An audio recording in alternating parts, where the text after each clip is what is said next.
Guten Morgen zusammen. Guten Morgen, Herr Schönsoter. Ja, wie ihr seht, arbeiten wir heute wieder an dem Projekt Schülerbanking.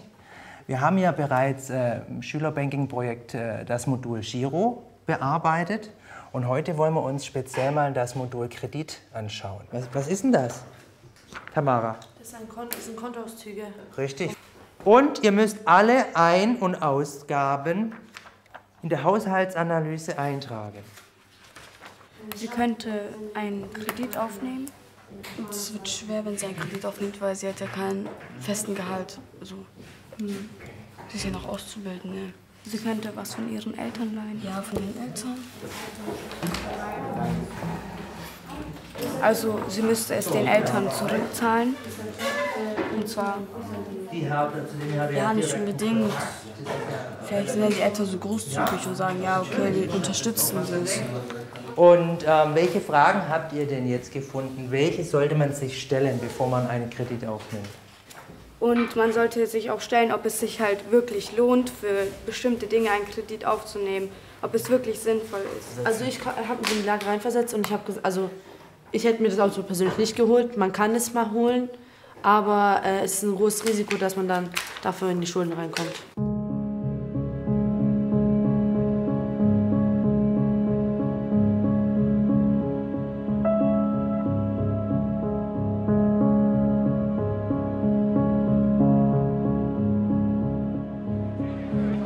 Ça a commencé comme ça, par le surendettement des ménages aux États-Unis, poussés par le gouvernement et par les banques à prendre des crédits immobiliers, même ceux qui n'en avaient pas les moyens, jusqu'au jour où la bulle a éclaté. This has been an historic Sunday on Wall Street. At this hour, the Lehman Brothers Investment Bank appears headed toward bankruptcy. En 2008, les ménages les plus pauvres, incapables de payer leur retraite, revendent en masse leur logement. Les prix de l'immobilier s'effondrent, et avec eux les banques très engagées dans ces crédits pourris, dits subprime. Le 15 septembre 2008, la mort de Lehman Brothers, la quatrième banque d'investissement américaine, marque le début d'une gigantesque crise financière puis économique qui se propage au monde entier. On n'avait rien vu de tel depuis la Grande Dépression des années 30. Les faillites d'entreprises s'enchaînent, tout comme les suppressions d'emplois. En France, l'annonce de la fermeture de l'usine Continental à Clairoy en mars 2009 déclenche la révolte des ouvriers. 4 mois de lutte, violente, comme un symbole du coût humain de la crise, très lourd. Les populations fustigent les banquiers, comme ici en Islande, où 80% du système bancaire s'est écroulé. Et encore plus en Grèce, où c'est l'État qui se retrouve au bord de la faillite.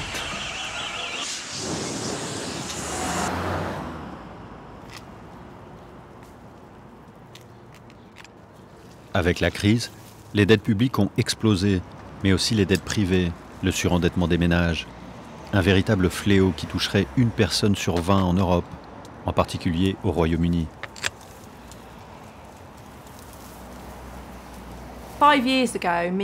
Il y a 5 ans, mon mari et moi, on s'est séparés.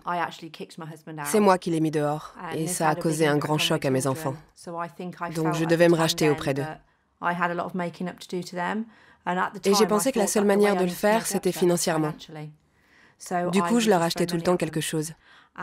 À Noël, je dépensais des sommes complètement folles, des milliers de livres pour des trucs inutiles. Ils jouaient avec une fois, puis ça restait dans l'armoire. Mais je me sentais coupable de les avoir séparés de leur père.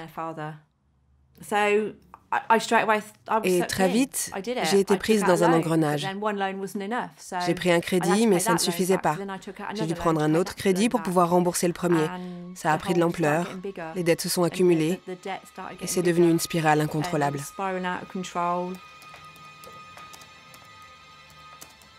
Comme beaucoup d'autres Anglais, Sharon était tombée dans le piège du crédit facile, avec ses catalogues en ligne qui permettent d'acheter en un clic une multitude de produits à crédit, et avec des taux annuels souvent de 30%.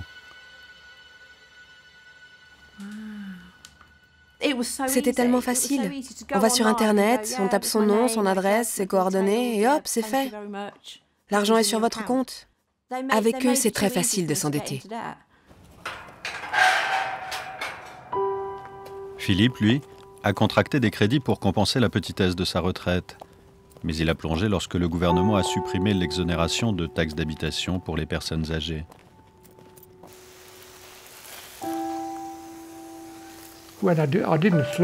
Les soucis m'empêchaient de dormir.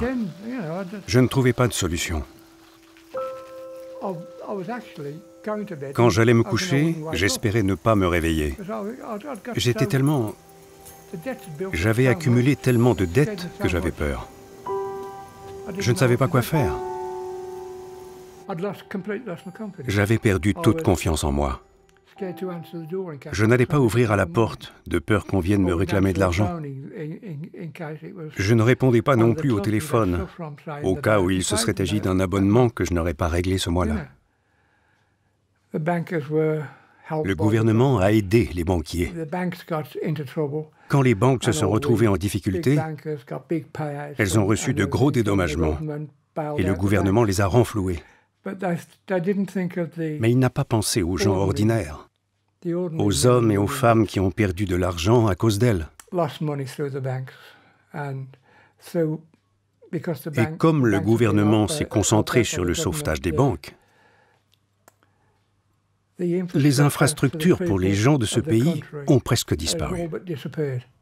Il y a eu plein de coupes budgétaires. I've just phoned to make my annual review because it's due. Yeah, I've got all my figures in front of me. All right, let's have a look for you. Okay. So you've completed your budget. Yep, you wanted to speak to debt advice. That's fine. Let me just get everything up here for you. So we're just here to help provide a solution for people. Absolutely confidential. Yeah. There isn't anything wrong with that at all. You know, and you shouldn't feel bad for having that. And it's not classed as a luxury, it's classed as life. I can only imagine how, how stressful it must be to have something like that. Sharon a retrouvé espoir grâce au conseiller de Step Change, la plus grosse organisation britannique spécialisée dans les problèmes de dette. En 2015, ils ont donné des conseils à plus de 1500 personnes en moyenne chaque jour. Les plus vulnérables sont les ménages à faible revenu, de plus en plus nombreux. Car au Royaume-Uni, la relance de l'activité s'est faite au prix de mesures d'austérité très libérales. Écrasement des salaires, réduction drastique des aides sociales et familiales.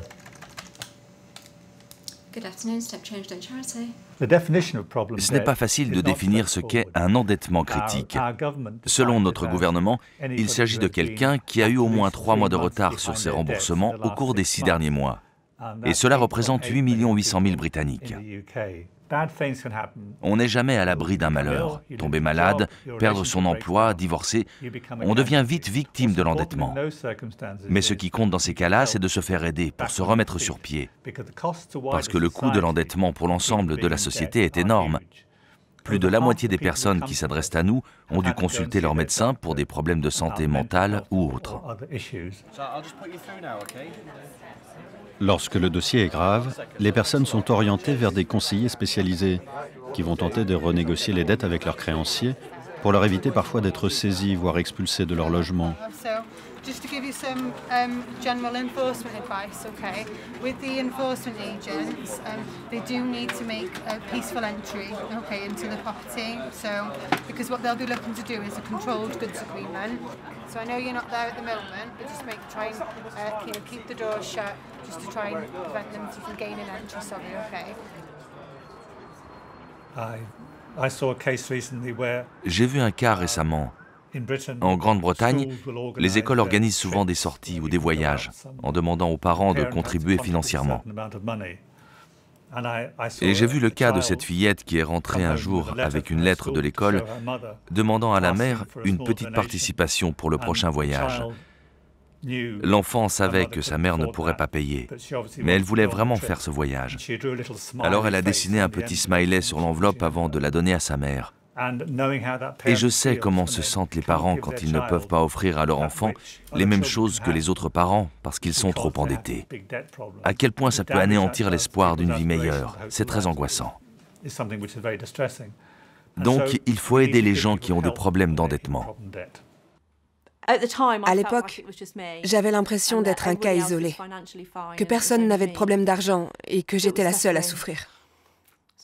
Désolée. Que j'étais la seule à devoir subir ce genre de vie, à devoir vivre avec la peur de perdre ma maison et toutes mes affaires, d'être à la rue avec mes enfants et qu'on m'en retire la garde parce que je ne pouvais pas m'occuper d'eux correctement.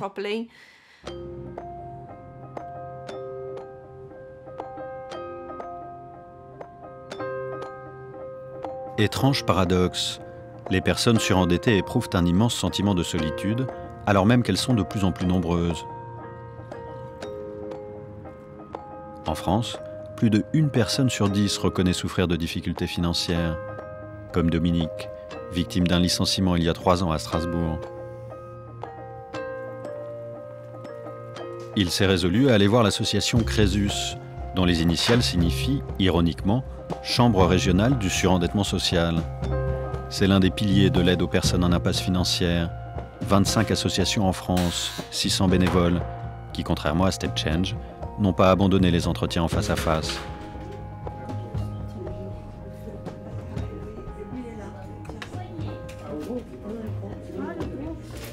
Il faut qu'on trouve quelqu'un pour faire les dossiers de surendettement.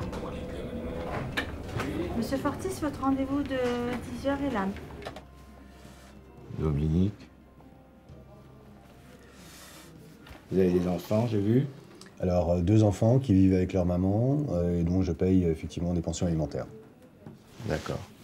Là, actuellement, vous êtes demandeur d'emploi? Oui, tout à fait. D'accord. Pour un poste de technico-commercial. Quel est le montant d'allocation? Alors, l'allocation, c'est 49 € par jour, donc ça fait 1 500 € net mensuel. Vous avez d'autres entrées à part... Non. La situation réelle des dettes, c'est celle-ci. Donc il y a un crédit véhicule, DIAC, voilà, à 251 €. Donc ça, c'est la mensualité? Mensualité à 251 €. Quel est le solde aujourd'hui du crédit? 6 500 €. D'accord. Un crédit à consommation, sauf impôt, donc à 110 €. Plus 430. Et un deuxième crédit à la consommation, CTLM. Oui. Donc là, il y a 128 plus 16 € de frais qui me prennent tous les mois, donc ça fait donc 144 €. Vous avez vu l'endettement? Oui. On dépasse les 30% de capacité de remboursement. Tout à fait. Mais bon, votre cas est un cas que nous rencontrons très souvent, puisque les incidents de la vie, le divorce, la maladie, la perte d'emploi font que voilà, on arrive très souvent à des situations de non-remboursement de ces crédits. Hein. Il y a une certaine honte à en informer aussi les membres de la famille, son proche entourage, etc. Donc voilà, le pas est difficile à franchir, mais on est très souvent les premiers à être informés de cette situation. C'est un peu ça, en parler autour de soi, c'est très délicat. C'est délicat, c'est difficile, parce que c'est vraiment une faillite personnelle. Moi, il y a de ça 3 ans encore, j'étais cadre moyen, donc je vivais très bien. Une situation familiale aboutie, avec des enfants, et voilà, 3 ans après, je me retrouve à être là en face de vous. Alors, merci encore. Vraiment, merci encore de m'aider, de m'épauler, de me suivre. Mais le pas, justement, ce pas est difficile à faire. Chez Crésus, les bénévoles sont souvent d'anciens banquiers qui ont décidé après leur retraite de passer de l'autre côté de la barrière, des sortes de repentis. Bonjour madame Gilles. Bonjour, monsieur Fortis. Vous allez bien? Donnez-vous la peine madame. Ici, les bénévoles apportent leur expertise passée, comme le président de Crésus, le Strasbourgeois Jean-Louis Kiel. Ancien juriste, 10 ans bénévole et infatigable militant de la lutte contre le surendettement. Au début, c'est un peu difficile, d'ailleurs, le bénévolat à Crésus, parce que lorsqu'on vient de la sphère bancaire, on a l'habitude de juger les gens, de les classer comme des petits cochons, de mauvaise foi, etc. Et ils abandonnent tout cet aspect de jugement et redeviennent des confidents. Et tout en restant des techniciens, et c'est cette technicité qui est absolument indispensable dans nos métiers, plus l'humanité, parce que sans elle, de toute façon, ça ne vaut pas le coup, on ferme Crésus demain matin. Depuis l'origine, 24 ans maintenant, on a rencontré, touché l'équivalent de plus de 500 000 ménages, ce qui est énorme, hein. Et des destins qui qui ont été brisés par ce phénomène du surendettement. Il y a 12 suicides par jour et selon les experts, il y en a 3 qui sont générés par cette problématique du surendettement, du désespoir. Et il faut reconstruire ces gens. C'est une sorte d'hôpital. Sébastien. Bonjour, monsieur. Prenez place. Et les créanciers laissent maintenant, et tout est réglé. Hein, c'est réglé, c'est derrière nous. C'est derrière nous. Ouais, ouais. Nous, on commence à convaincre les banques à réagir. C'est pas toujours facile, parce que pour la banque, ce qui compte, c'est pas de sauver les gens, c'est sauver les créances. Hein. Mais on peut faire les deux. Hein. C'est quelque chose de fou de devoir... il était harcelé, votre papa, et il ne savait plus comment s'en sortir. Il pensait... Et il ne s'est pas enrichi, parce que tout cet argent a servi uniquement à rembourser des dettes. C'est quand même une déchirure. Et entre-temps, on a eu encore beaucoup d'accidents de ce type qui se sont produits en France. Beaucoup à ce niveau-là encore, oui, malheureusement. Oui, malheureusement.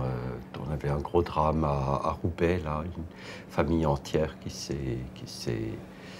s'est suicidée. Hein. 2 gamins, 2 jeunes enfants, plus le père et la mère. Et on a encore énormément de choses à faire avec les banques et leur dire, quand vous avez un client en difficulté, ne fermez pas les yeux, expliquez à la personne qu'il y a une association qui peut les aider. Et même le surendettement, ce n'est pas un drame. Un cancer, ouais, ça c'est grave. Mais le surendettement, une plaie d'argent, ça peut toujours se soigner. Mais c'est la honte qu'on nous enseigne quand on a une dette. C'est comme si on avait un péché, mais un péché mortel. C'est pas vrai, ça peut arriver à tout le monde. L'État, c'est le premier qui est endetté. Hein? C'est lui qui devrait venir à Crésus.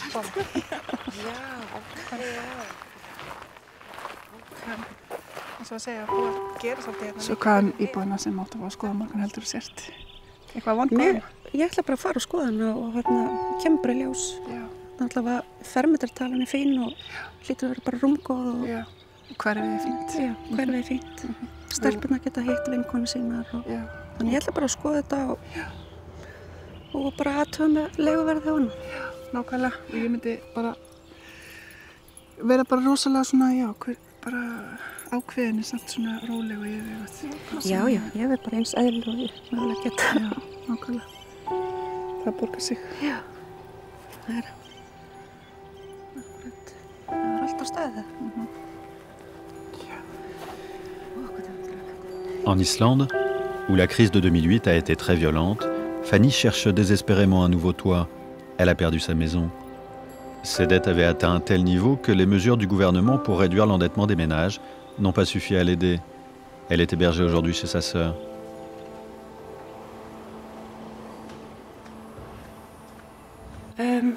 J'ai reçu 20 000 euros. Et sur cette somme, 6 000 euros sont partis pour payer les adios et le reste pour réduire le crédit. Mais ça n'a eu aucun effet sur le montant des remboursements. Les remboursements n'ont pas baissé. Je n'ai pas remarqué de différence. Ils ont plutôt augmenté. Donc, je ne comprends pas vraiment cette rectification. De quelle manière elle était censée aider les gens? Ça a peut-être aidé quelques-uns, mais je pense que pour la plupart des personnes dans ma situation, ça n'a rien changé. Donc, j'ai réussi à vendre, mais à un prix en dessous du marché. Et je n'ai plus de toit depuis le 1er mai. Je suis à la rue avec mes filles qui sont très affectées et tristes, et moi aussi. C'est très éprouvant, émotionnellement et psychologiquement.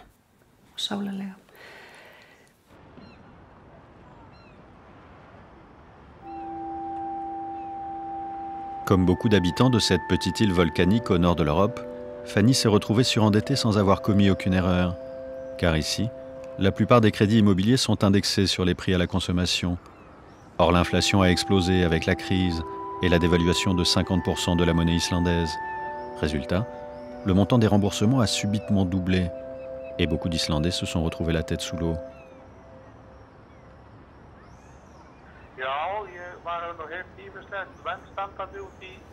í Noregi og Svíþjóð fyrir framann bankastjóra og bankastjóra horfa bara á þessa pappíra sem þetta auðmikið fólk með og það bara þeir spyrja sko hvort að bankarnir séu reknir af mafíunni hérna heima eða hvað. Þeir hafa bara aldrei séð svona og segja að það sé bara vitlaust. Já, eitthvað sem að þekkist bara ekki í öðrum löndum hérna í kringum okkur. Nous ne sommes que des serfs, des esclaves dans notre propre pays. À cause de l'indexation des crédits, les gens ne voient pas d'avenir. Si tu ne peux pas devenir propriétaire de ta maison, rembourser ton crédit alors que tu travailles à plein temps, et que tu ne peux pas la posséder sans dette lorsque tu prends ta retraite, quand tu as envie de ralentir un peu et de profiter de tes vieux jours, alors il n'y a pas d'avenir dans le pays. C'est comme ça que ça marche chez nous. Nous ne possédons pas nos logements parce que l'indexation fait grimper l'emprunt au lieu de le baisser, comme chez vous en Europe. Si je prends mon exemple personnel, ma femme et moi, nous avons 6 enfants et nous avons pris un crédit de 26 millions de couronnes en 2005. Et nous avons calculé que par rapport à l'inflation, parce que c'est l'inflation qui crée et reflète l'indexation, nous devons rembourser environ 500 millions de couronnes pour un prêt de 26 millions de couronnes. Tandis que si vous aviez pris un crédit équivalent en France, 26 millions de couronnes islandaises, cela équivaut à 186 000 euros, donc vous rembourseriez 315 000 euros. Mais nous devons rembourser 3 251 000 euros.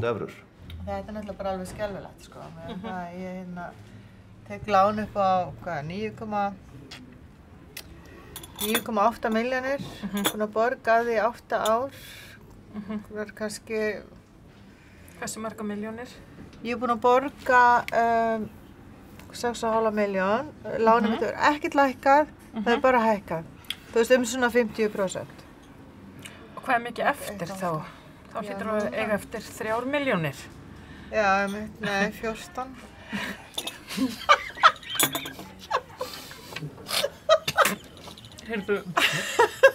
Og núna stendur lánið mitt í 14.472.000. Þetta er kúun. Já, já. Þetta er mjög einhvern veginn ósanngjarnt. Hvernig getur þú borga alltaf einhverju láni og það lækkar aldrei, það bara hækkar. Þetta er bara common sense, skilur. Þetta er ekki common sense. Ég meina, ég mun aldrei kannski geta borgað þetta lánið því það bara lækkar ekkert. Sá hvað ég borga.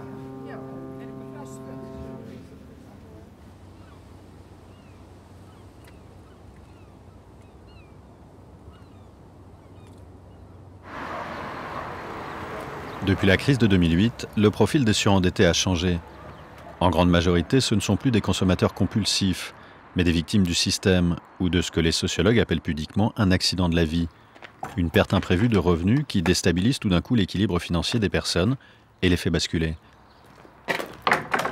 C'est pas non plus une marque de luxe allemande. Je n'ai pas craqué pour des véhicules hors de prix, mais ça a suffi. Ça a suffi.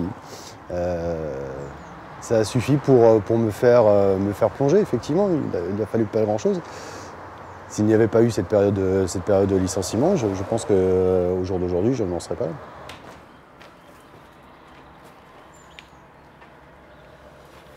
Donc voilà, c'est la maison familiale. Je l'ai quittée quand j'avais 20 ans, donc en 1990. Et là, 25 ans après, j'y reviens. Donc je retrouve mes petites habitudes. Ma chambre d'étudiant qui n'a pas changé.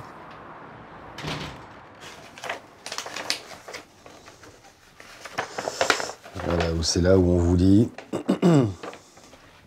quand vous recevez ce genre de document quand même avec le tampon officiel, hein, on vous parle effectivement de restituer le véhicule, tout ceci, c'est là où ils ont même appelé effectivement mes proches. Oui, oui. À un certain moment, bon, je leur ai dit stop. Je leur ai envoyé un courrier ou un mail en leur disant qu'ils n'avaient aucune raison d'appeler mes proches. Voilà, qu'ils avaient un numéro de téléphone, c'était le mien, personnel, une boîte mail, une adresse mail ou une adresse postale. Mais ils n'avaient aucune raison, effectivement, d'appeler les proches. Donc il y a eu oui, à un certain moment un harcèlement de cet organisme.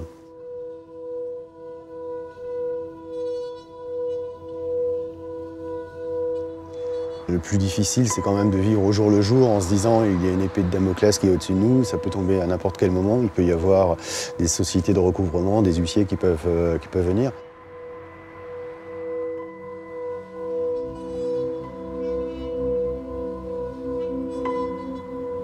Tant qu'une personne arrive à rembourser, elle est accueillie partout avec le tapis rouge. Mais dès qu'elle ne peut plus payer ses mensualités, les choses se compliquent. Aujourd'hui, la plupart des organismes de crédit à la consommation ont été rachetés par de grandes banques, comme Sofinco et Finaref par le Crédit Agricole, dont les agents de recouvrement semblent très attachés à maintenir le lien avec leurs clients. Oui, c'est Madame Guettas du service de recouvrement. Et là, à ce jour, vous avez 2 mensualités de retard. Crédit Agricole. Bah, écoutez, je vous le souhaite, monsieur, en toute honnêteté, de recevoir cet argent et de régulariser votre retard. Parce qu'à 3 mensualités, votre dossier va partir au service du contentieux. La procédure va se mettre en place. J'attends votre chèque. Un mois? C'est le montant de 115 €. Non, mais monsieur, j'ai pas le temps. 215 €. Eh ben, il va falloir trouver une solution pour rapprocher votre conseiller ou quoi que ce soit, ou alors peut-être essayer de vous arranger avec une personne, retirer l'argent liquide et demander à quelqu'un si éventuellement la personne peut faire la carte bleue pour vous. Donc je vous transfère un collègue pour la régularisation du dossier. Ce qu'il faut savoir, c'est que la personne surendettée, elle est absolument poursuivie par ses créanciers. Elles sont harcelées sur leur lieu de travail, sur leur lieu d'habitation. Vous avez des enfants à qui on a dit ton papa, ta maman, tu sais, qui doivent beaucoup d'argent. On a même eu des gens qui recherchaient par téléphone les personnes qui étaient surendettées, qui disaient vous êtes Madame Mattel. Ah non, c'est un homonyme. Ah bah oui, mais et vous êtes la voisine de Madame Mattel. Vous savez que votre voisine voit tant. Si vous la voyez ce soir, est-ce que vous pouvez réclamer? Ça s'est passé comme ça dans les cas extrêmes. Notre intérêt de toute façon en tant que prêteur n'est pas de surendetter les gens parce que à ce moment-là, l'argent qu'on prête, on ne le retrouvera pas et on aura une perte au bout. C'est bien quelque chose qu'il faut bien avoir en tête parce qu'on dit souvent que le crédit à la consommation surendette, c'est un peu une vision, je dirais, aujourd'hui des gens, mais en réalité, il n'y a aucune raison pour ça. Une société de crédit à la consommation n'a pas de toute façon même intérêt financier à surendetter les gens.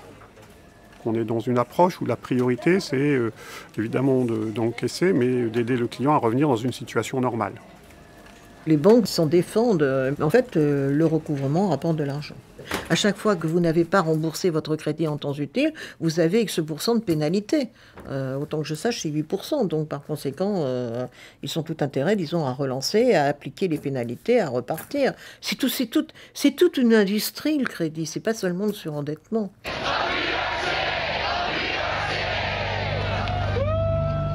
À l'automne 2011, les Américains ont protesté en masse contre l'avidité et le cynisme de leurs banques, qui ont gagné des sommes gigantesques en vendant des crédits pourris et qui savaient sans doute qu'en cas de problème, l'État finirait par les renflouer. Car compte tenu de leur poids financier, c'est tout le système qui s'effondrerait si elles faisaient défaut. Too big to fail, trop gros pour faire faillite. Enough is enough! Enough is enough! Enough is enough! Enough is enough! So we are here today to march back down to that park. But is this the end? Are we going to keep this going all the way until we get this right? Is it time for the people to stand up and say, we're going to take this country back? Parmi les figures de proue du mouvement Occupy Wall Street, l'anthropologue américain David Graeber, spécialiste de l'histoire de la dette, est l'un des inventeurs du slogan « Nous sommes les 99%, ceux qui possèdent moins que les 1% les plus riches ». Après la crise de 2008, pendant 3 ou 4 mois, les gens se sont dit « Mais au fait, c'est quoi la dette, l'argent? Pourquoi a-t-on ce système? Pourquoi la finance est-elle si importante? C'est ça le capitalisme? Est-ce que c'est vraiment ça qu'on veut ?» Plein de questions semblaient ouvertes, parce que tout ce qu'on prenait pour acquis jusque-là était faux. Depuis 30 ans, on nous disait « Ok, peut-être que le capitalisme n'est pas un système très agréable, et que ceux qui tirent les ficelles ne sont pas très sympas, mais ils sont très intelligents et c'est le seul système qui marche. Ils savent ce qu'ils font, contrairement à vous, donc taisez-vous et laissez faire les experts. Et il s'est avéré que tous ces experts à qui on devait faire confiance étaient des imbéciles ou des escrocs, ou même les deux. Comment a-t-on pu croire un seul instant que ça finirait autrement?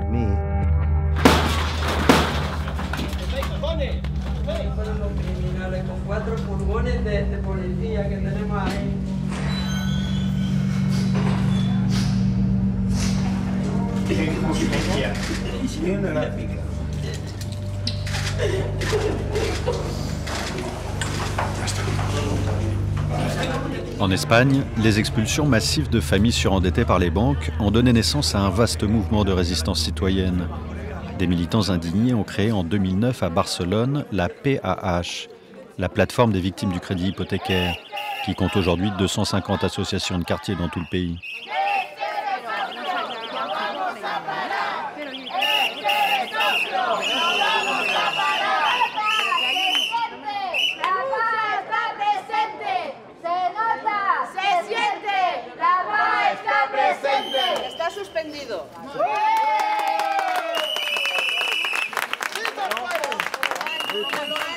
Nos felicitamos todas porque desde luego lo logramos siempre.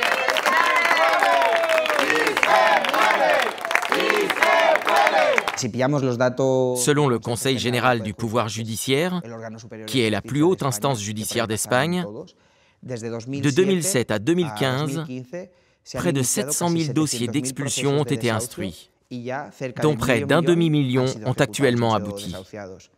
En 2012-2013, nous avons lancé une initiative législative populaire. Dans notre démocratie malmenée, cette procédure est le seul outil dont disposent les citoyens pour soumettre des propositions de loi.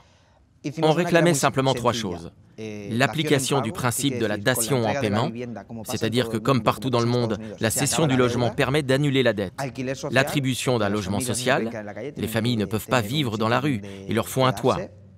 Et un moratoire sur les expulsions. Pour qu'une initiative législative populaire soit analysée par le Congrès des députés, il faut recueillir 500 000 signatures. En 9 mois, grâce à des milliers de militants, on en a obtenu 3 fois plus, soit 1,5 million de signatures. Et d'après les enquêtes des principaux médias, 90% de la population soutenait notre démarche. L'objectif majeur était de réformer la loi espagnole sur les crédits hypothécaires, selon laquelle lorsqu'une banque reprend une propriété, la dette restante n'est pas automatiquement annulée. Avec l'éclatement de la bulle immobilière et la chute des prix, beaucoup de familles se sont retrouvées avec une dette énorme, même après avoir revendu leur logement. À Madrid, le Parti populaire au pouvoir a bloqué la réforme. Mais à Barcelone, le 29 juillet 2015, elle est approuvée par les députés du Parlement de Catalogne, à l'unanimité. Cette loi offre aux familles la possibilité de se libérer de leurs dettes et elle instaure également un mécanisme d'interruption des expulsions, que les personnes concernées soient propriétaires ou locataires. Les investisseurs immobiliers ont l'interdiction de procéder à une expulsion et doivent appliquer un loyer modéré à la famille pendant 3 ans. Quant aux petits propriétaires, la loi prévoit que l'administration doit aider la famille à payer son loyer. Et si ça ne suffit pas, elle est tenue dans tous les cas de la reloger.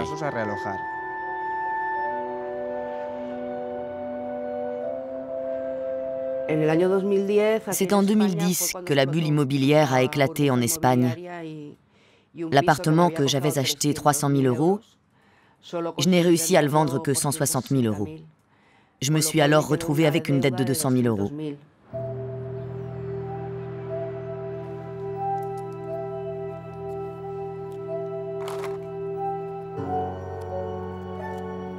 Je ne me sens ni seule ni coupable. J'ai surtout le sentiment d'avoir été escroquée. J'ai acheté mon appartement en plein boom immobilier, en 2006. À l'époque, les appartements étaient hors de prix. Mais avec le père de ma fille, on s'est lancé. On l'a acheté pour 450 000 €. Le problème, c'est qu'à la vente aux enchères, il a été estimé à 300 000 €, soit 150 000 € de moins que ce qu'il avait coûté. Et en 9 ans, j'ai remboursé 208 000 euros, dont seulement 60 000 euros de capital. Tout le reste, c'était des intérêts. Donc, j'ai une dette colossale sur le dos. Heureusement, l'année dernière, la nouvelle loi a été approuvée.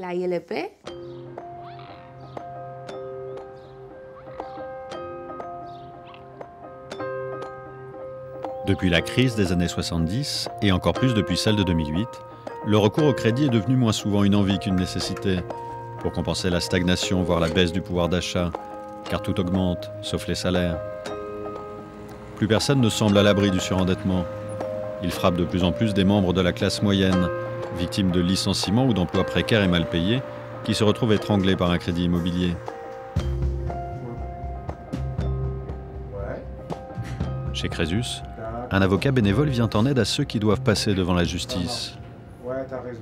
J'ai un poste important dans la société et des fois, quand on a un poste fixe, que ce soit dans n'importe quel domaine, hein, on est déjà bien cadré, on est bien assis, on n'a pas de soucis de ce côté-là, jusqu'au jour où tu reçois la claque. Hein. Alors là, tu vois ce que c'est quand on est en bas. Oui, on ouvre les yeux, quoi. Bon. T'as l'impression d'avoir fait tout faux, quoi. C'est pas bon. Hein. Bien se rappeler que c'est pas de votre faute. Vous n'êtes pas un escroc, vous n'avez fraudé, vous n'avez violé aucune règle. Voilà. C'est les circonstances de la vie, c'est tout. Les escrocs, c'est plutôt le contraire, là, les parties contraires, parce que ça, c'est vraiment... Il y a une augmentation de la précarité, du surendettement auprès des seniors.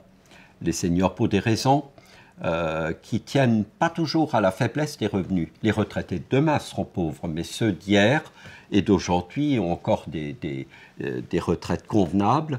Et souvent, ces retraités viennent au secours de leurs enfants et de leurs petits-enfants et s'endettent pour eux. Ensuite, on a un phénomène des fonctionnaires et des classes moyennes qui sont extrêmement fragiles parce que la pression fiscale pèse sur eux aujourd'hui. Et puis après, on a les gens très pauvres, mais ceux-là n'accèdent pas au crédit. Il y a un nouveau phénomène du surendettement, c'est celui où les gens n'arrivent plus à payer leur loyer, n'ont pas de crédit, n'arrivent plus à payer leur loyer, n'arrivent plus à subvenir aux besoins primaires. Et d'ailleurs, il est question de revenu universel, il y a des discussions qui sont en cours pour simplifier aussi les droits. Mais enfin, nos États sont ruinés, donc je ne sais pas comment ils vont faire.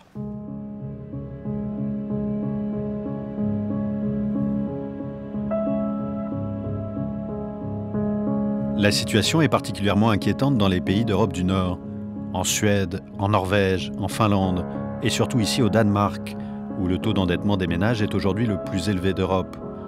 300% de leurs revenus disponibles, 2 fois plus qu'au Royaume-Uni, 3 fois plus qu'en France ou en Allemagne. Depuis 20 ans, les Danois se sont massivement endettés, encouragés par les gouvernements qui ont rendu l'accès au crédit très facile, en particulier dans l'immobilier.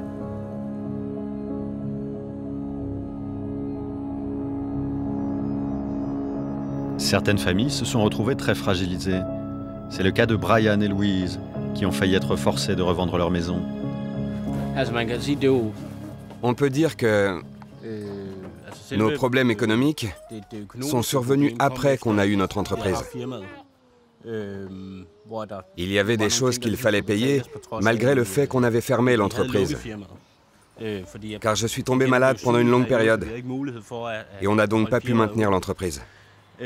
Donc cela a été en fait, comme on dit, l'événement déclencheur qui a marqué la chute de notre situation économique. Bien sûr, je me sentais coupable, parce que c'était moi qui devais m'occuper de notre économie. Et on allait perdre notre maison parce que j'avais laissé s'entasser de plus en plus de factures. Quand on est chez soi, on parle de beaucoup de choses. Et il y a beaucoup de sentiments, d'émotions qui montent à la surface. Parce qu'on n'a pas assez d'argent pour quoi que ce soit. Donc oui, ça a causé des tensions et des disputes. Il n'y a pas de doute. Les notions de dette et de morale sont étroitement liées. Le philosophe Nietzsche a été le premier à faire remarquer que les mots allemands « Schuld » responsable et « Schulden » devoir ont la même racine. C'est aussi le cas en danois. « At skulde » être redevable est le même mot que « avskuld » être coupable. Et la dette est étroitement liée à la notion de culpabilité, surtout depuis la crise financière qui a modifié les choses. J'ai découvert quelque chose de très intéressant en écrivant mon mémoire de maîtrise. Avant la crise financière, la dette était plutôt considérée comme une chose positive. Plusieurs des personnes que j'ai interviewées pour mes recherches m'ont dit qu'on était presque traité d'idiots si on n'avait pas de prêt, si on ne profitait pas de la partie non hypothéquée de son bien immobilier pour emprunter. C'était idiot de ne pas profiter de cet argent gratuit. Il fallait emprunter pour consommer. Et puis la crise financière est arrivée et la perception de la dette a changé. D'un coup, la dette est devenue quelque chose de honteux. C'est devenu une mauvaise chose. Si on était endetté, c'était parce qu'on s'était comporté de manière irresponsable. On n'avait pas géré sa situation financière et personnelle comme il le fallait.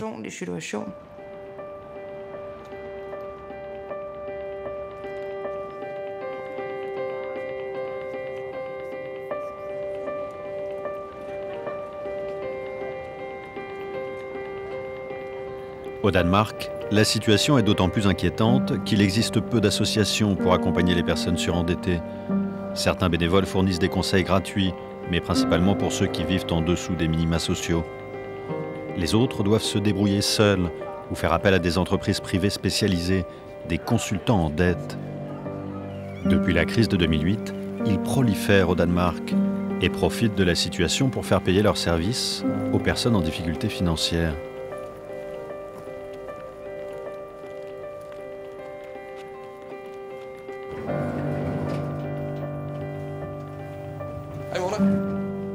Hej.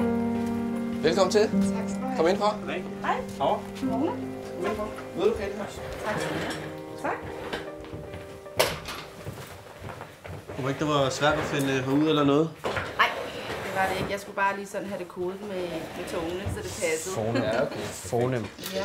Jamen, du har skrevet til os, Mona, omkring, vi har noget økonomisk, vi skal kigge på. Der er lidt problemer med økonomien derhjemme. Det er der. Og du har skrevet en lille mail til os omkring, at vi har en masse gæld, cirka 200.000 kroner, som vi skylder væk, hvor cirka 50.000 ud af det er noget gæld, som din mor har optaget i forbindelse med at kunne hjælpe dig på nogle forskellige punkter. Men har du sådan en idé om, hvor mange kreditorer der er? Altså, et 4 eller... Nej. Du skal op på 3 hænder, omkring en 13-15 stykker. Så en 13-15 stykker og forskellige. Og meget af det er ren og skær hurtiglån. Altså, det er forbrugslån, altså det er med fjernsyn og computer, det er Expressbank, der har været nemt, og man lige sådan, forhøj lige din gæld her, jamen det gør man da, fordi nu skal man da til udlandet. Selvfølgelig. Og så alle de gængse forbrugsting, du faktisk har haft brug for, som du ikke har haft råd til, har du faktisk været at låne dig til, kan man sige. Så man har haft et overforbrug. Ja, okay. Og man kan sige, hvor meget overvejer du, når du tager de her lån? Du tager det bare simpelthen, fordi det bliver kastet i nakken? Fordi det bliver kastet i nakken, og jeg læser jo ikke det, der står med meget, meget småt, vel lige indtil... Så det vil sige, rentesatser og så videre, det er heller ikke noget, du har kigget på overhovedet på lånet? Nej, du har bare taget jeg har bare taget, for man tænker sådan, ja, jeg hopper i fælden, fordi det var skide nemt, en god sælger igennem DR. Jeg kunne simpelthen sælge mig de der ting der. Ja. Men ellers, ja, vi har da de der IT-produkter, men det er jo det der, børnene skal have iPads i skolen. Ja. Det kan jeg ikke komme udenom. Jeg har selv en mini-iPad, og selvfølgelig har vi da også iPhone alle 3. Ja. Og hvor gamle er børnene? Jamen, de er så 11 og 14. Det vil sige, at når dine faste udgifter er betalt, så har du måske 3.000... 4.000 til mig og børnene om måneden. 4.000 til mig. Og hvordan oplever du det beløb? Er det nok tilstrækkeligt til, at du kan... Det skal være nok. Snakke om, du har børn ved siden af. Man siger jo altså fra statens side, at du skal have 5.500 per voksen cirkus, ikke? Jo. Og så cirka 2,5 per barn. Og det, hvor skal jeg finde den? Ja, lige præcis. Altså, selvfølgelig. Lige præcis. Altså man kan sige, det der for vores opgave nu vil være, at vi vil sørge for at gå al din økonomi igennem, altså hele din økonomi, en fuld gennemgang det økonomiske, så klart, så er vi også nødt til at revurdere og sige, hvor kan vi så lave en ændring og spare endnu flere, så spare endnu mere for dig på sigt. Så det er noget, vi kommer til at arbejde på hele vejen igennem den sag. Fantastisk.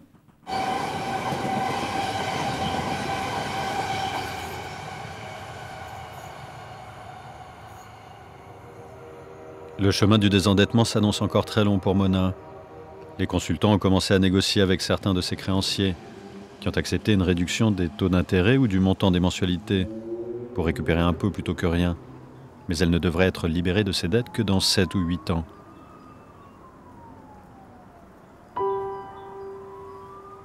C'est la première et la dernière fois. Plus jamais de dettes, c'est fini. J'ai fait quelque chose de stupide et naïf. Et maintenant je dois payer. C'est la conséquence pour qu'ils aient leur argent remboursé. Comme on peut dire, c'était cool d'obtenir des prêts, mais c'est la merde pour les rembourser. Enfin, c'est comme ça. C'est comme avec la dette d'ordre privé. C'est cool d'emprunter chez les autres, mais c'est chiant à rembourser. Mamma, ham her. Er det ikke noget, man lærer for os? Det kan jeg sagt. Hvad siger du, Markus? Skal du være glarmester? Ja. Ja? Og sælge i glas? Ja. Hos din onkel? Ja. Så skal du ikke bede mor og far om at få nye fodboldstøvler. Du kan selv gå og købe dem, du selv helst vil have. Så tjener du dine egne penge. Så køber man ikke bare. Så sparer man op. Kommer det pædagogisk ind over dig, mand? Fuldstændig. Nej, jeg tror stadig, far han vil give mig til støvler. Ja, men så er det også fordi, du er snart hamrende forkælet. Markus er meget forkælet. Det er Julie faktisk. Jeg skulle ikke særlig meget forkælet.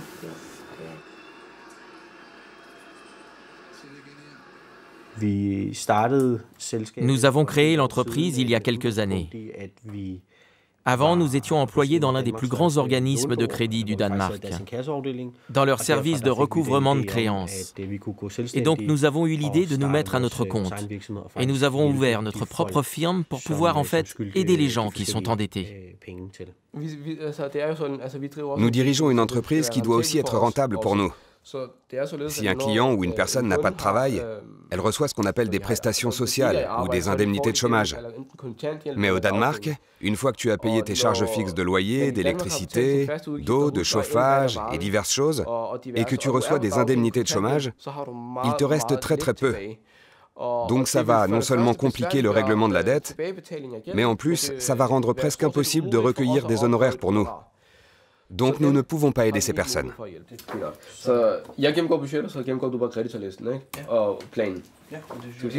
L'aide aux personnes surendettées est devenue un business très lucratif au Danemark. Et encore, ces deux consultants ne sont pas les plus chers du marché. Leurs concurrents facturent parfois des honoraires de 500 € par mois, sans compter le pourcentage qu'ils prennent sur les sommes économisées à l'issue de la renégociation des dettes, autour de 15%. C'est complètement absurde. Que des personnes en difficulté financière soient obligées de payer pour avoir des conseils, c'est absurde. Si les autorités proposaient davantage de conseils pour le plus grand nombre, au moins on n'aurait pas besoin de payer pour les avoir.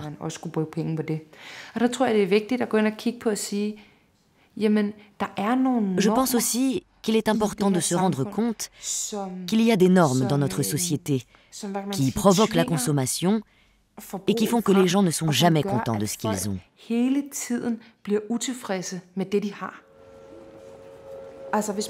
Il n'y a qu'à regarder les sommes gigantesques consacrées au marketing. Le marketing a justement pour objectif de nous rendre insatisfaits de ce que nous avons. Ça ne suffit jamais. Et une très grande partie de notre identité repose sur la consommation. Est-ce que nous devons, en tant qu'êtres humains, nous montrer responsables et capables de sortir de ce système? Peut-être. Mais nous ne le faisons pas, c'est évident. La société de consommation et les normes contraignantes liées à la consommation prennent le dessus sur la plupart des gens. Et c'est la raison pour laquelle nous continuons de consommer encore et encore et encore.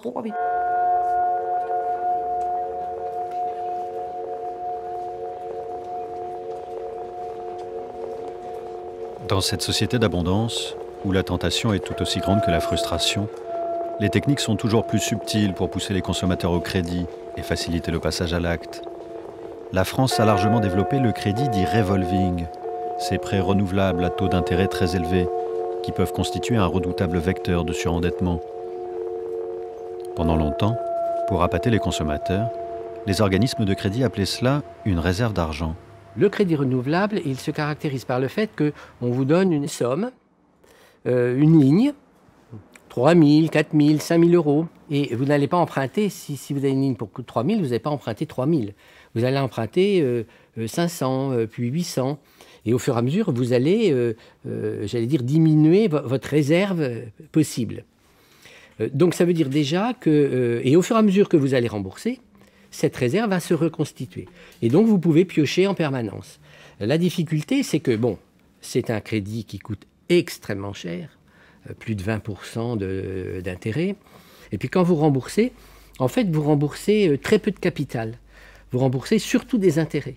Et puis, comme c'est pour des gens qui sont souvent modestes, du coup, pour être sûr que vous pouvez rembourser, ce sont des petits remboursements. Donc, qui dit petit remboursement, ça veut dire que vous êtes parti pour durer l'éternité, vous allez être endetté en permanence. Jamais vous n'arriverez à rembourser le capital.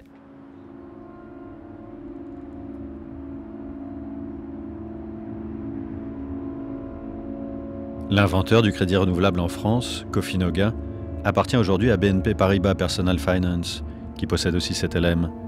C'est le numéro 1 du crédit à la consommation en France et en Europe.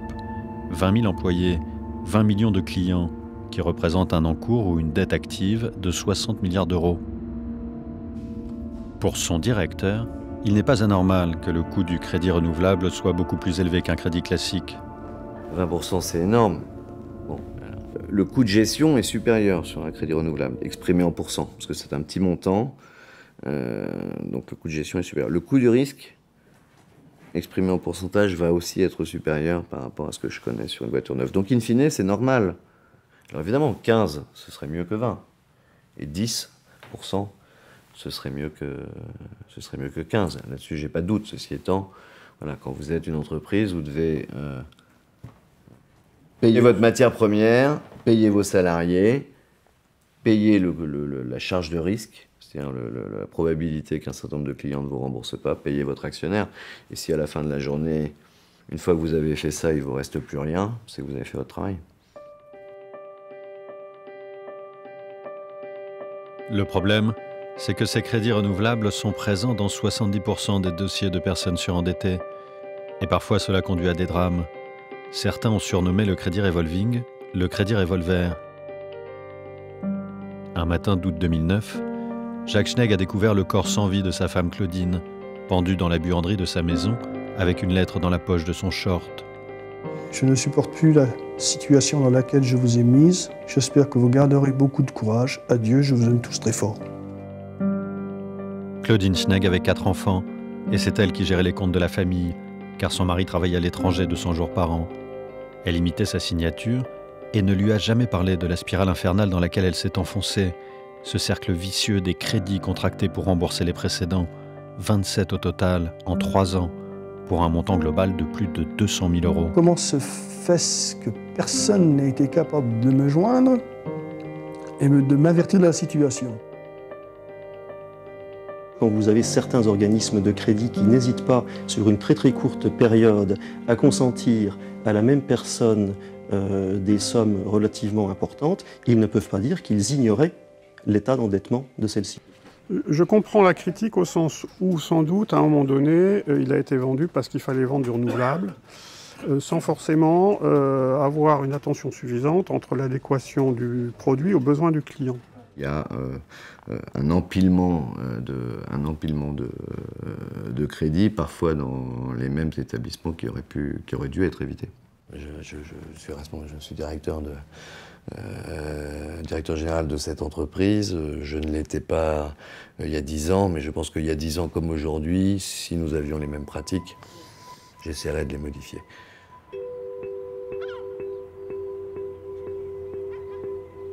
Face à cette situation, les responsables politiques ont été contraints de réagir. Vous avez la parole, Madame la Ministre. En 2010, la ministre de l'économie, Christine Lagarde, fait adopter une réforme du crédit à la consommation qui encadre les crédits renouvelables. Le projet de loi propose donc de les encadrer, pour les rendre plus transparents.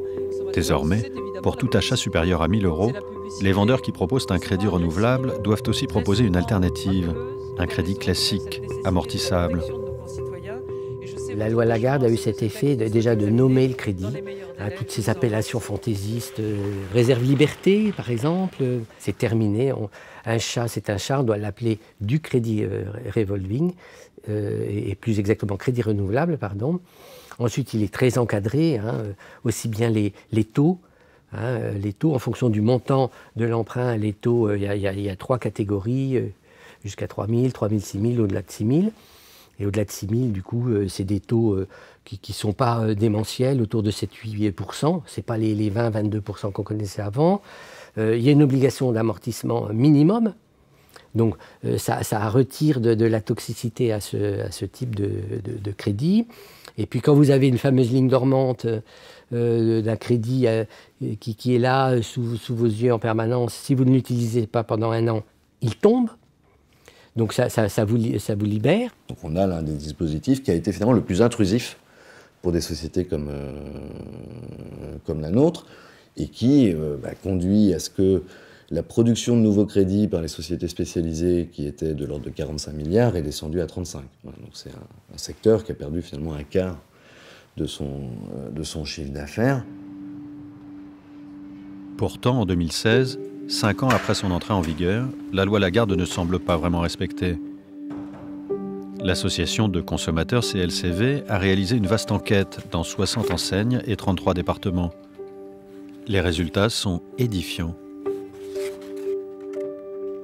Dans les cas où le vendeur a proposé immédiatement un crédit renouvelable, dans plus de 68% des cas, il n'a pas donné le choix avec le crédit amortissable. Donc dans plus de 68% des cas, il n'a pas respecté la loi, même après que notre enquêteur lui expliquait qu'il trouvait ça un peu cher.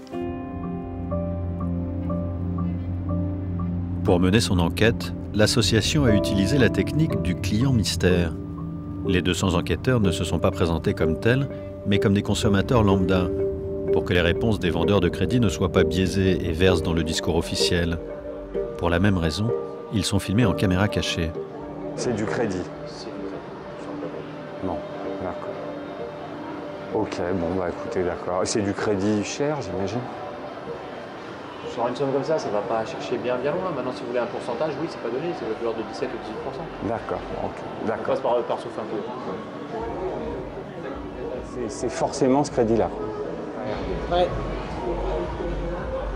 C'est tout ce qu'il y a, il n'y a rien d'autre, quoi. Non. Merci. Alors au final, un crédit à 2118,99 € coûterait 257 €. Donc on imagine bien le coût pour quelque chose qui serait étalé sur 10 mois. On est à plus de 18% en taux d'intérêt. Donc vous multipliez ça par d'autres petits types de crédits à la consommation proposés en crédit renouvelable et forcément on pèse sur le pouvoir d'achat de la personne qui souscrit tout ça. L'information n'a pas été donnée, le choix n'a pas été donné, il a fallu que ce soit moi qui pose les questions sur le coût du crédit qu'on me proposait. Naturellement, le vendeur ne m'en a pas parlé et surtout, il ne m'a pas donné le choix avec un crédit moins cher. La loi Lagarde n'est pas respectée et, plus inquiétant, elle est détournée. Selon les résultats de l'enquête, dans 2 tiers des cas, les vendeurs proposent en premier du crédit gratuit qui permet de payer en plusieurs fois sans frais. A priori, pour les consommateurs, ce serait stupide de refuser un crédit à 0%. Mais il y a une astuce. Pour en bénéficier, il faut généralement prendre la carte de fidélité du magasin qui, elle, contient un crédit renouvelable. Avec votre carte Pouvoir Plus, réglez vos travaux sans frais à partir de 75 € d'achat. Ça, c'est pas mal. Oui. Ça m'intéresse, si je ne peux pas tout payer en même temps, comment ça se passe? En fait, le paiement 5 fois sans frais, c'est la carte Conforama. D'accord, parce que c'est une carte de crédit en fait. Ouais, il y a un crédit. Et il faut que je prenne ça pour avoir droit à ça. Parce que les cartes qui servent à payer, j'ai pas trop confiance dedans. Parce que souvent il y a des crédits, des choses comme ça. Après, vous n'êtes pas obligé de l'utiliser derrière de toute façon. Effectivement, les consommateurs ne sont pas obligés d'utiliser le crédit renouvelable contenu dans la carte de fidélité. Mais à la faveur d'un besoin ou d'une simple envie, beaucoup finissent par le faire. Et dans ce cas, pas de discussion avec un vendeur, donc pas de possibilité de choisir un crédit amortissable beaucoup moins cher. La loi Lagarde est clairement détournée.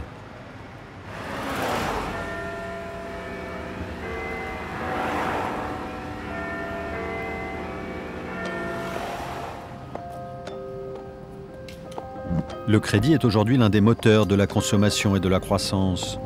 Difficile dans ces conditions pour les responsables politiques d'interdire complètement certaines formes de crédit, même les plus dangereuses.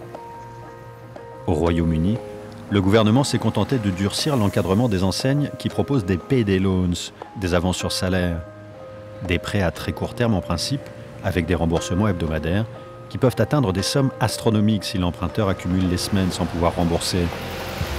Désormais, les enseignes sont obligées d'afficher dans leur publicité ce que cela représente sur un an, le taux d'intérêt annuel.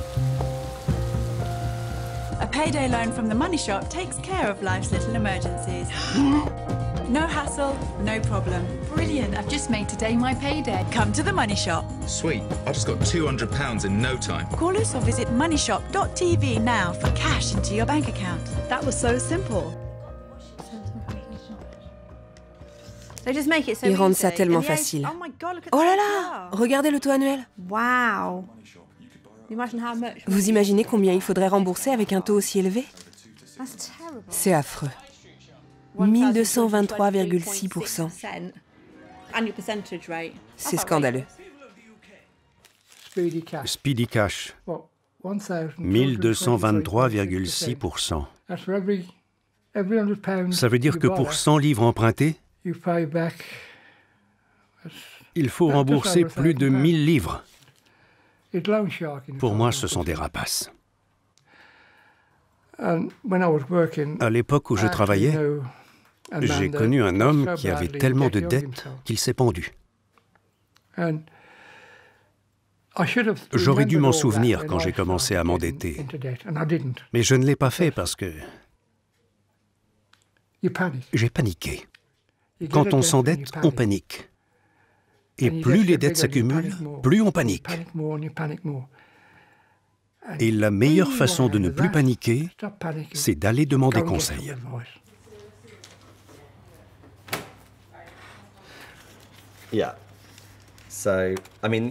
Ils proposent toutes sortes de choses.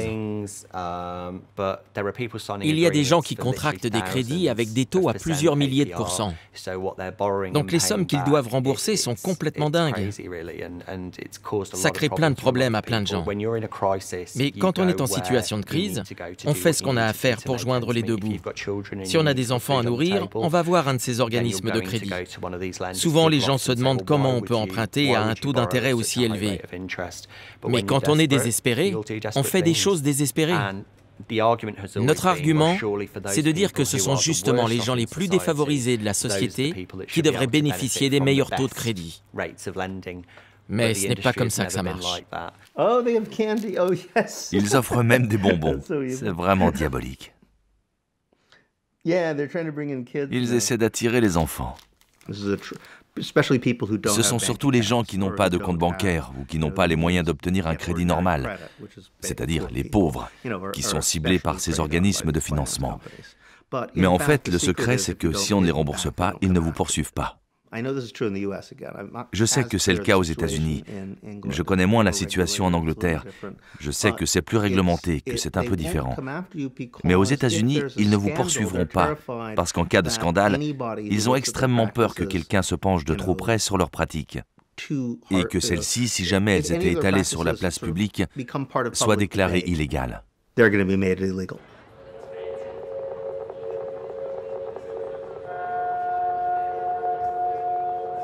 Dans les pays nordiques comme au Danemark, le système des payday loans a inspiré celui des prêts par SMS, qui cible particulièrement les jeunes et fait des ravages.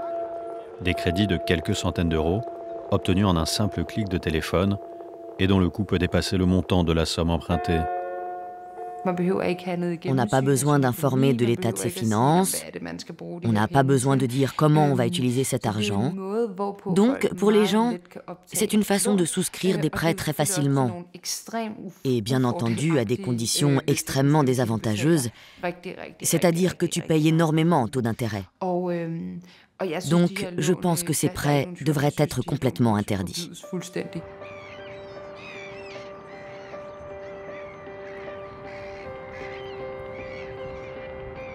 En France, les organismes de crédit semblent désormais plus scrupuleux à vérifier la solvabilité de leurs clients. Mais ils peuvent continuer de prêter allègrement à une personne déjà très endettée auprès d'autres organismes, en prétextant qu'ils ne peuvent pas le savoir.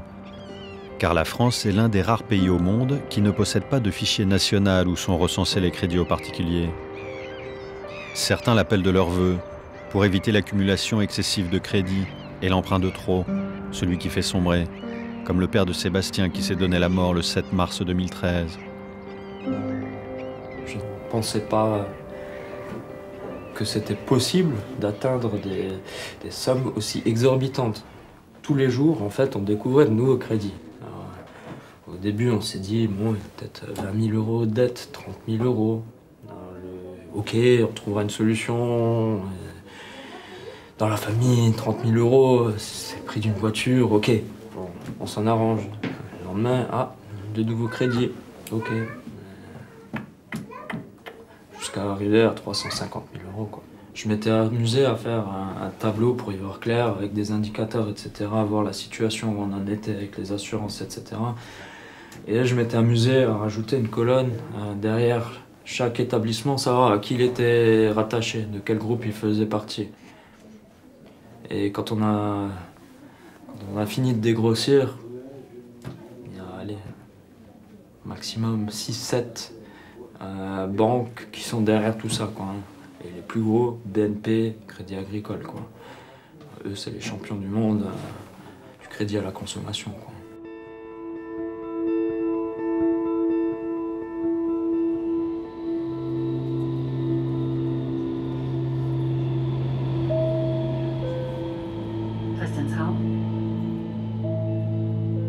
Comment faire reculer le surendettement, ce fléau qui brise les êtres humains et conduit tout droit vers l'exclusion sociale? Le Danemark fait figure de pionnier en Europe. Il a été le premier pays à mettre en place en 1984 une procédure judiciaire spécifique pour rétablir la situation des personnes surendettées devant les tribunaux danois.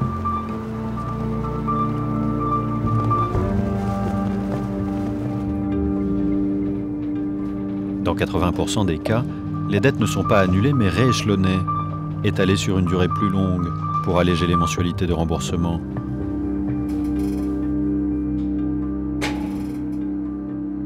C'est ce qu'a demandé Rico, qui a une lourde dette d'environ 500 000 euros, car il s'était porté garant pour son entreprise.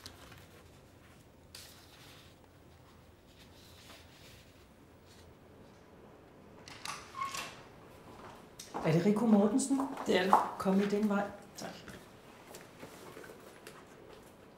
Og du bor på Myggenæsgade 7 her i København S. Og du har indgivet en ansøgning om gældssanering, men har en fast lønindtægt. Ja. Direktør, det har du selv oplyst i et aktieselskab, som gik konkurs i 2008. Og jeg går ud fra, at det konkursspor for længst overstået. Det er færdigt. Det er for længst overstået.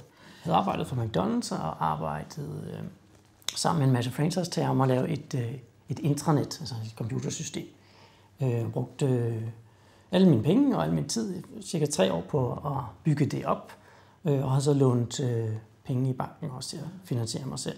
Og da vi lige har skrevet under, så næsten en uge efter, så ringer direktøren for McDonald's Danmark og siger, at vi lukker det hele. Der har været et fortrolighedsbrud. Så hende, den ansatte, har simpelthen sendt nogle mails videre, som selvfølgelig hende og jeg havde fuld adgang til hele det her system. Forretningen fra den ene dag til den anden falder på fra 0 for alt til ingenting. Du har ikke nogen aktiver, altså du har ikke nogen værdier, du har ikke nogen bolig, du har ikke nogen bil. Det kan du også bekræfte? Ja, korrekt. Godt. Så skal jeg spørge dig om noget, der lyder mærkeligt. Har du udsigt til arv? Altså har du gamle forældre, der er døende og meget velhavende? Nej, min mor er død, og min far har ingenting. Så der er ikke udsigt til arv. Det er noget, der interesserer kreditorerne meget voldsomt. Ja, nej. Eller noget andet, du skulle komme til penge på. Godt. Der er i hvert fald ikke nogen problemer i forhold til skifteretten med at indlede gældssanering for dig. Så det gør jeg nu, hvis du fortsat ønsker, at vi skal gøre det. Ja, tak. Og så bliver der udpeget det, der hedder en medhjælper. Det er en advokat, som er skifterettens advokat. Det er faktisk ikke din advokat, selvom det kan forekomme lidt sådan, fordi den pågældende skal hjælpe dig med at lave et forslag til kreditorerne. Du skal regne med, at sagens behandling, uanset hvor ukompliceret den måtte være, tager i hvert fald nok 4 måneder. Og det er fordi, der er indlagt en proklamafrist i lovgivningen, hvor kreditoren får 8 uger at såkaldt anmelde deres krav over for medhjælper. Det kan også være, at der er kreditorer, der protesterer mod gældssanering. Det må vi tage efterhånden, som det kommer. Jeg noterer også i retsbogen, at der er det her forhold omkring skat. Og hvis alt går vel, så bliver det næste gang, vi mødes, det er her i skifteretten om nogle måneder. Og så ligger der et forslag til kreditoren, som der ikke er protesteret imod, og som du har underskrevet. Og så kan det blive afsagt en kendelse om gældssanering. Har du noget mere, du skal spørge om nu? Ikke umiddelbart. Godt.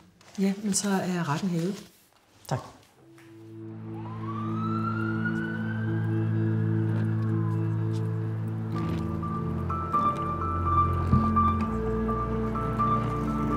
Cela faisait 5 ans que Rico attendait ce moment. Une éternité à espérer et à résister pour ne pas sombrer. Car au Danemark, la dette doit être ancienne pour que la demande de rééchelonnement soit recevable. Il aperçoit enfin le bout du tunnel. Dans quelques mois, il va pouvoir commencer à payer ses créanciers à hauteur de sa capacité de remboursement. Aujourd'hui, je me sens libéré. Et je ne suis plus tout le temps inquiet. D'après ce que je viens de calculer, je vais devoir rembourser 4 à 5% de la dette initiale. C'est une énorme réduction par rapport à ce que j'aurais dû payer. Mais je n'aurais jamais pu, de toute ma vie, rembourser une si grande somme, sauf si j'avais eu la chance de gagner beaucoup d'argent. Mais même avec un énorme revenu, je n'aurais jamais pu tout rembourser. Je pense que j'ai la chance d'être né très optimiste et j'ai toujours vu les possibilités, les solutions, plutôt que les problèmes. Cela m'a sûrement aidé dans ce long processus, comme le fait que j'ai dû me battre pour survivre. Ma mère est décédée lorsque j'avais 17 ans. Elle est morte d'un cancer. Depuis, j'ai dû apprendre à vivre par moi-même.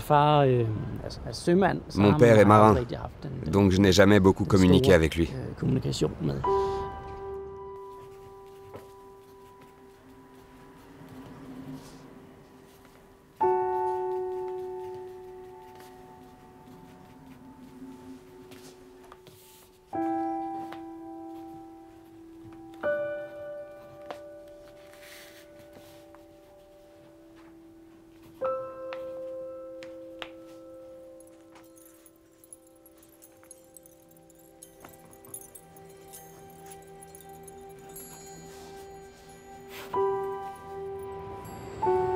En France, le juge intervient de moins en moins dans le traitement du surendettement.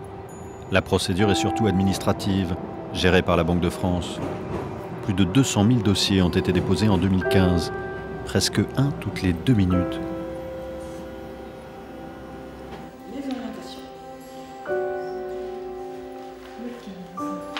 Dans chaque département, comme ici à Strasbourg, la loi Neyerts de 1989 a mis en place une commission de surendettement qui se réunit 2 fois par mois.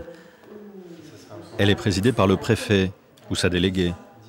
À ses côtés, un représentant de la direction des finances publiques, de la Banque de France, des créanciers, des associations familiales ou de consommateurs, une conseillère en économie sociale et familiale et un juriste. Alors, je vous propose d'étudier le cas numéro 10. Alors, il s'agit d'un premier dépôt. Monsieur est au chômage depuis 5 ans. Le débiteur demande un effacement de ses dettes ou un gel de ses dettes. Sa capacité de remboursement est négative et son endettement s'élève à 106 000 €. Le secrétariat se pose la question de la bonne foi et vous propose l'irrecevabilité de ce dossier. Oui.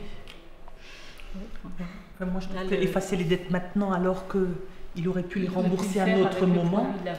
Il espérait, en fait, il espérait que sa situation s'améliore de par sa formation boursière, et justement il a perdu tout l'argent qu'il a récupéré de son bien immobilier en bourse. Il a joué en bourse, mais voilà. Lui, il pensait gagner de l'argent. C'était pas pour le dilapider pour partir en vacances. Il pensait gagner quand même. Bien. Qu'en pensez-vous? Moi, je pense que c'est plutôt irrecevable. Oui, irrecevable. Et puis là, c'est quand même placer lui-même dans cette situation difficile. C'est oui, quand même. Après, irrecevable. Alors, le cas numéro 2, il s'agit d'un deuxième dépôt. C'est un couple, l'endettement de 180 510 € avec uniquement des prêts immobiliers. Donc nous vous faisons la proposition suivante. Les nouvelles dispositions réglementaires favorables au maintien dans le logement nous permettent de proposer un règlement de l'intégralité des dettes sur 17 ans avec une capacité de remboursement de 905 €. Ça vous paraît bien? Oui, puis ça leur permet de conserver le bien immobilier. Ils ont la volonté manifeste d'honorer leur prêt immobilier pour conserver leur logement, manifestement. Et ils n'ont pas fait de nouvelles dettes depuis, donc c'est des gens sérieux. Donc, ce que vous en pensez? Recevable? Recevable.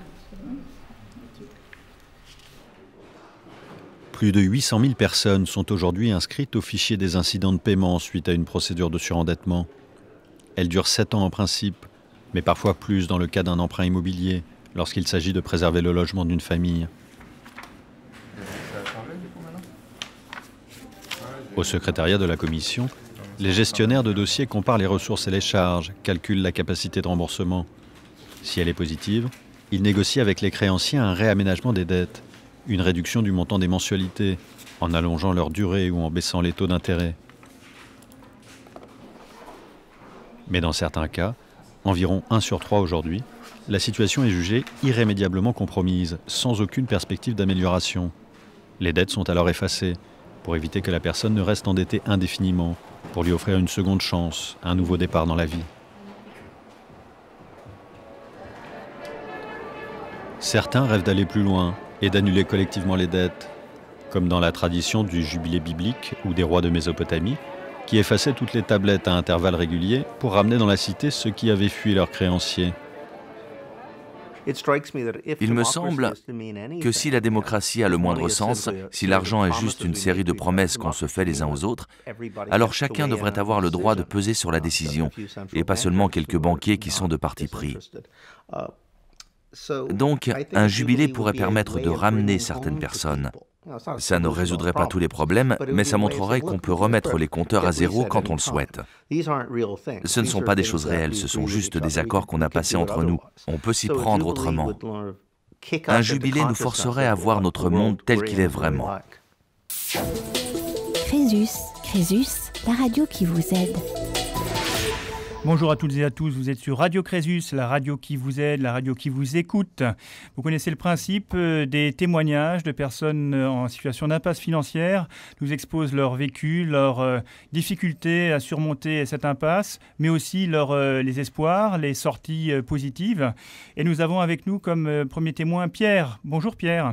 Bonjour. Alors ce qui est important, c'est que vous puissiez exposer à nos auditeurs, Pierre, ce qui vous Pour est l'instant, dans nos permanences, c'est avant tout des gens qui ont déjà de très graves difficultés. La maison brûle, viennent chez nous, c'est trop tard. Et d'où d'ailleurs l'action conduite depuis 2008 de dire les banquiers, les grandes entreprises, lorsqu'ils ont un salarié en difficulté ou un client en difficulté, de nous l'orienter rapidement. Parce qu'en agissant très vite, dès qu'il y a les premières flammèches, on peut encore éteindre l'incendie, faire de la véritable prévention.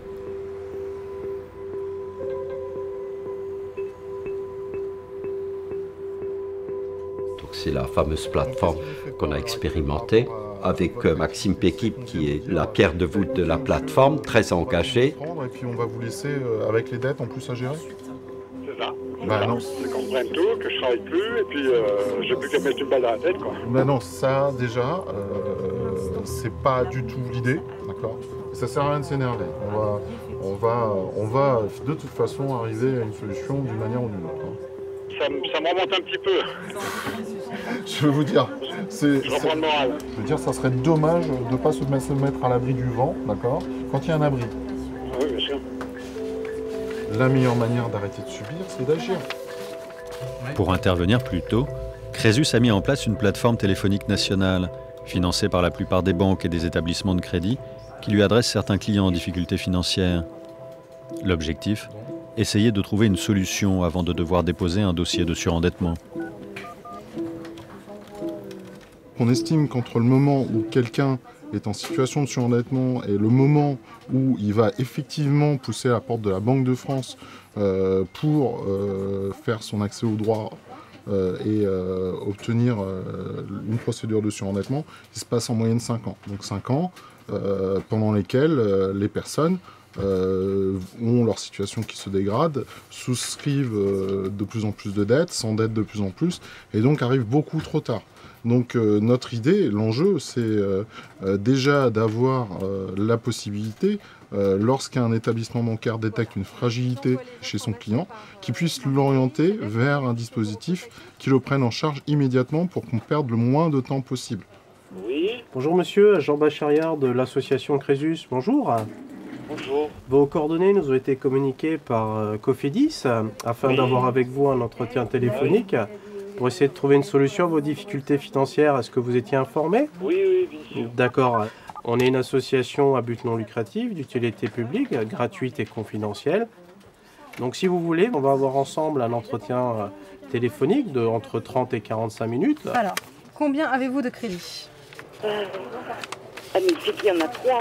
J'en ai un qui est une échéance de 99,95, un autre de 176,40 et l'autre de 231,68. Il serait temps que je secoue le poignet là. Notre cas en nombre de crédits sur une personne, c'est 130. Vous pouvez vous enfoncer très longtemps sans que personne ne le sache.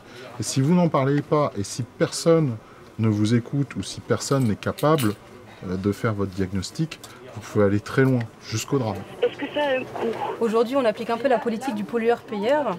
Vous avez fait des crédits, d'accord? Les organismes de crédit vous ont mis dans une situation plus ou moins délicate parce qu'il n'y a pas forcément eu une analyse de votre budget, d'accord? Donc, eux vous ont mis dans une situation délicate, donc c'est à eux de payer pour vous. 679 € de revenus, moins 589 € de charges fixes, moins 64 € de mensualité, ce qui vous fait un reste à vivre de 26 €. On nous envoie des personnes avec une situation, avec un reste à vivre négatif dans 70% des cas. Dans 70% des cas, les personnes ont moins 173 € pour vivre. Donc moi, en fait, le 15 de chaque mois, j'ai presque plus rien sur mon compte. D'accord. Pour vous dire que vraiment la situation elle est super. Donc pour vous c'est compliqué, bah écoutez ça tombe bien, aujourd'hui on va trouver toutes les solutions, on va faire avancer tout cela. Bah franchement j'espère que vous allez me sauver là-dessus parce que je suis vraiment... Même pour mes enfants, je peux même pas les habiller. Ensuite, on a à peu près une quarantaine de préconisations. Ça va de l'utilisation d'un simulateur fait par l'État, qui est très peu connu aussi, qui s'appelle mesaides.gouv.fr, qui permet de faire la détection de droits ouverts pour pouvoir vérifier si la personne a bien les aides dont elle a besoin. Dis-toi qu'il a 278, il a 400 € d'assurance. Si on fait un arbitrage sur l'accès au droit, sur la fiscalité, sur l'équipement en assurance et sur la structuration des crédits, en moyenne, on va y gagner environ entre 500 et 700 € sur un ménage qui en gagne 2300 € en moyenne. Ah non, si vous parlez encore du passé, vous allez faire que ressasser ça et on ne va pas avancer. C'est vrai. Donc on avance, haut les cœurs. La colère reste très forte en ce qui me concerne parce que j'estime que les choses vont trop lentement. Après la crise de 2008, il eût été nécessaire de prendre des mesures pour à la fois renforcer l'éducation auprès des populations, l'information, et puis changer aussi l'univers financier qui est parfois aveugle. Nécessaire, mais aveugle.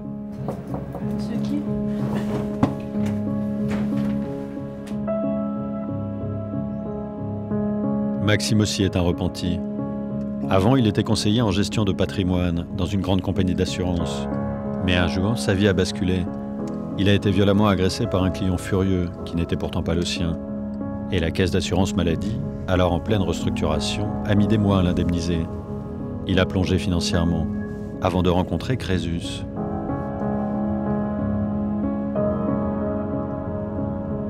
Il n'y a pas que nos bénéficiaires qui ont été sauvés par Crésus. J'ai été sauvé par Crésus. J'ai été vraiment sauvé par Crésus et mes bénéficiaires m'ont sauvé aussi parce qu'ils m'ont donné un sens et j'ai eu pu dire de nouveau que je servais à quelque chose. Servir, simplement faire quelque chose d'utile, faire en sorte que on fait un bac+4, on croit en ce système, on s'éduque, on apprend comment un système marche, et derrière, le jour où on est dans le besoin, le système plante, et le truc c'est qu'en définitive,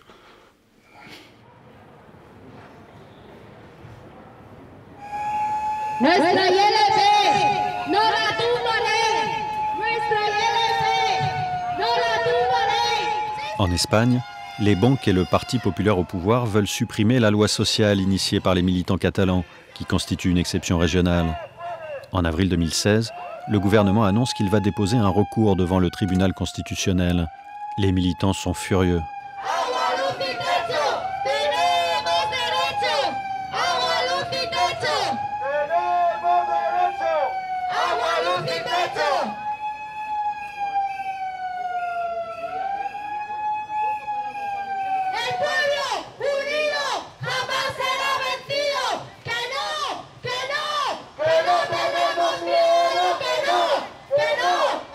Le Conseil des ministres qui se réunit en ce moment même risque d'abroger notre loi.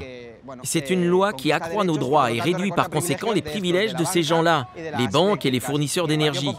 Le Parti populaire a réduit à néant toutes les initiatives qui visaient à restreindre leurs privilèges. Et maintenant, le sort de notre loi est entre les mains des ministres. C'est pour ça qu'on dénonce les banques et les fournisseurs d'énergie et qu'on va aller au siège du PP, le parti du gouvernement de Mariano Rajoy.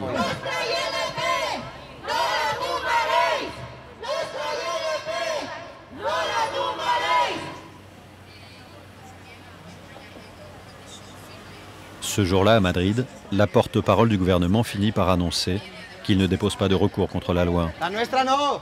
Vamos!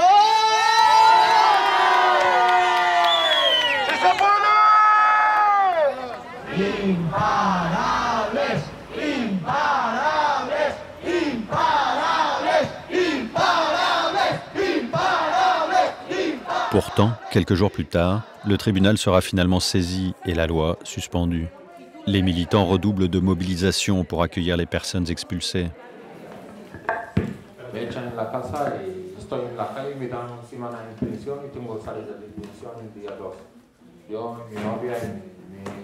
Pero el problema es que ellos me quieren quitarme la niña. Yo siempre me dicen que voy a quitar la niña, voy a quitar la niña. No te pueden quitar la niña. Por motivos económicos, por no tener un techo, no poder pagar un alquiler o una hipoteca, no te pueden quitar a tu hija. Eso es mentira, es falso. No pueden.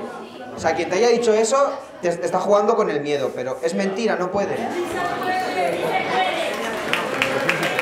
No comentar que las personas que estábamos haciendo Bienvenida o cualquier comisión somos personas como vosotros, que no somos abogados, no tenemos estudios, no tenemos carreras, o sea, hay quien sí y los hay que no. Hay empresarios, hay gente de todas clases y que gracias al empoderamiento estamos aquí a día de hoy haciendo lo que estamos haciendo.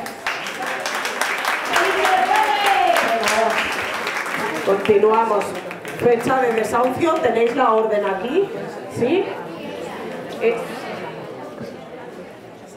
Nosotros llevamos 16 años ya viviendo en este piso, siempre cumplidos, pero llega un momento que uno de nosotros pierde el trabajo y entonces llegamos a deber.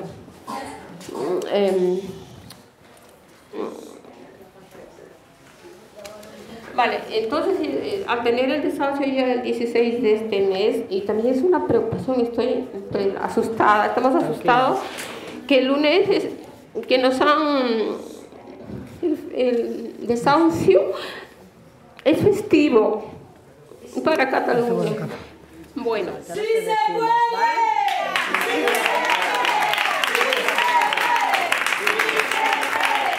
Yo te digo a ti especialmente que estés tranquila, que no estás sola, que sabes que somos todos una familia y que pase lo que pase lo vamos a parar y en última instancia nunca jamás os vais a quedar en la calle. Eso tenerlo claro. Jamás.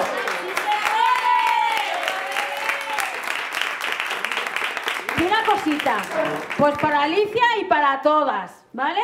Jamás permitir que una asistenta social diga os vais a la casa de tu familia o a la casa de tu prima, ¿vale? Le dices que como ciudadana tienes derecho a una solución habitacional y que se vaya ella debajo del puente que nosotros le pondremos un colchón, ¿no te jodes?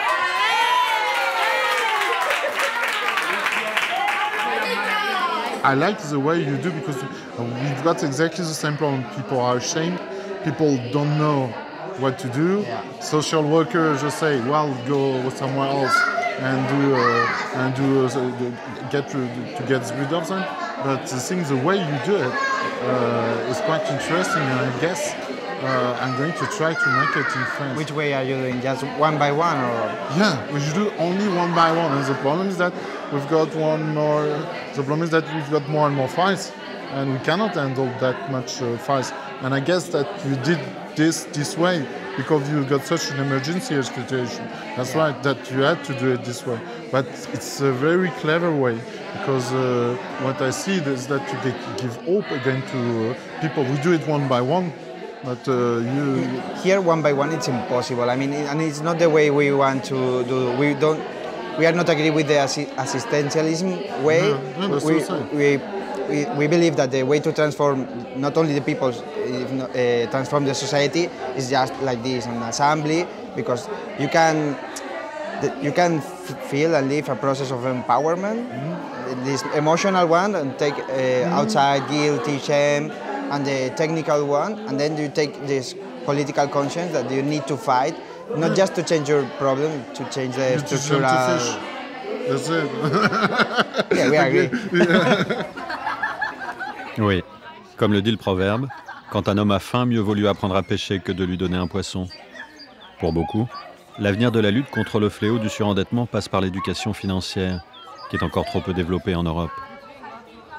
Es ist sinnvoll, aber man muss es sich wirklich gut überlegen, selbst bei einer Renovierung oder sowas. Ja klar, ich verstehe. Also wenn ich jetzt mit einer Person zusammen wäre, würde ich erstmal darüber noch alles diskutieren, überlegen, was würde dann passieren, wenn wir uns zum Beispiel trennen, scheiden lassen, was dann passieren würde mit dem Kredit. Weil die Banker sagen ja gleich, ja, nehmen Sie Kredit auf und so, die warnen uns gar nicht und so.